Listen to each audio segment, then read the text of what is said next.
So this will be happen kapag parallelogram method yung gagawin natin. Ano yung una nating given?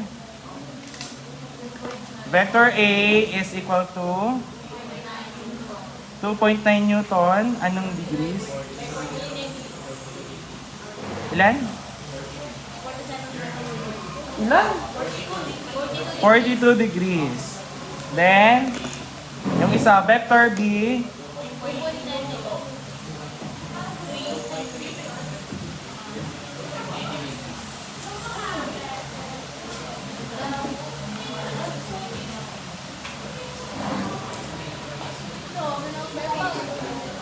Okay. So, pag gagawin naman natin to, una nyo munang i-drawing yung vector A. So, 42 degrees ulit. So, hanap tayo 42 degrees.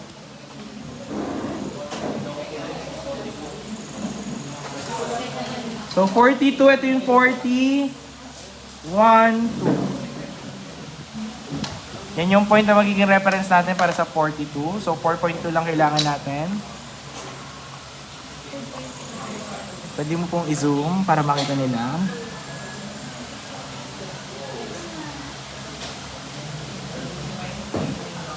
.2. So, dito. Ay, 2.9, sorry. Bago mag-3. Ay, hindi napunta sa 0. Okay? Next. Ano yung susunod? 80 degrees. Dito naman, tandaan nyo sa parallelogram. Dapat dito din yung 80 mo. Sa tail pa rin. Kaya nga tail to tail. 80 degrees, ito. Tapos ilan? 2.3.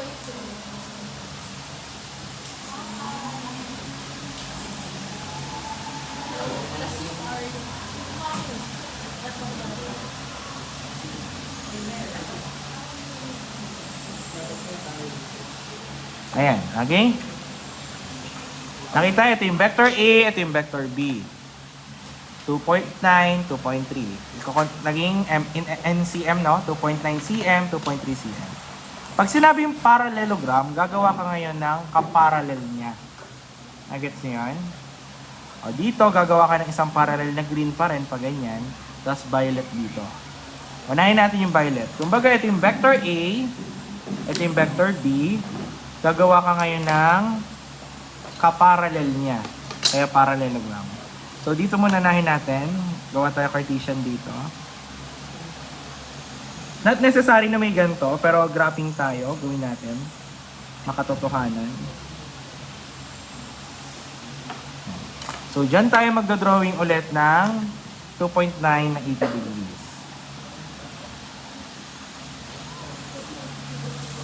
Na 42 degrees pala. So, kapag idodrawing mo na siya dito, 42 lang.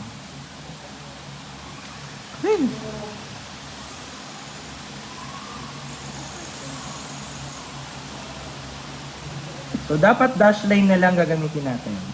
2.9.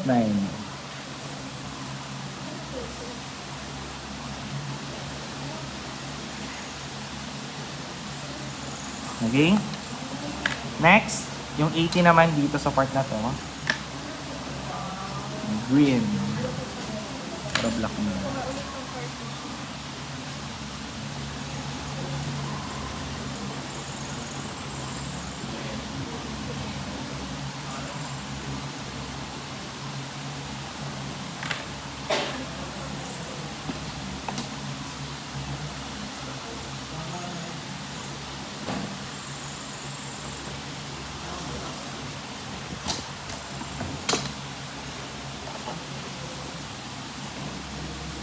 Ang susunod na sukat ay 2.3, no?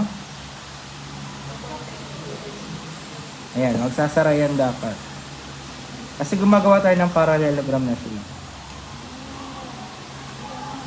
Diba? Nagsara siya.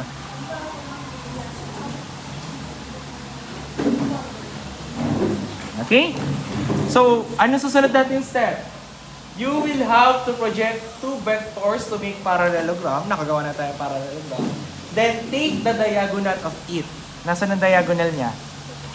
sa gitna nila. Itong part na to. Yan. Okay? So, this will be our resultant na ngayon. Which is equal to 4.9. Diba? Ito yung resultant natin. Ito yung B prime. Ito yung A prime. Pwede tayo gumamit ng prime.